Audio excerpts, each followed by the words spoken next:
जी, कुछ हमारे पास इतराफ़ ख़िदमात के लिए शील्ड्स हैं और मैं दोबारा ज़हमत दूंगा जनाब डिप्टी कमिश्नर गुजरात को, चूँकि वो चेयरमैन भी हैं क्लिफ्ट एसोसिएशन के, कि वो स्टेज पर तशरीफ़ लाएँ और अपने दस्ते मुबारक से इतराफ़ ख़िदमात के हवाले से जो शील्ड्स हैं वो तकसीम करें।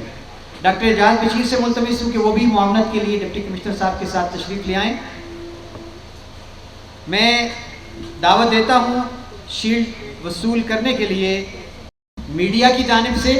शील्ड्स हैं तारिक सलामत जी, पाक न्यूज़, आप तशरीफ़ लाएँ और जनाब डिप्टी कमिश्नर गुजरात से अपनी शील्ड वसूल करें।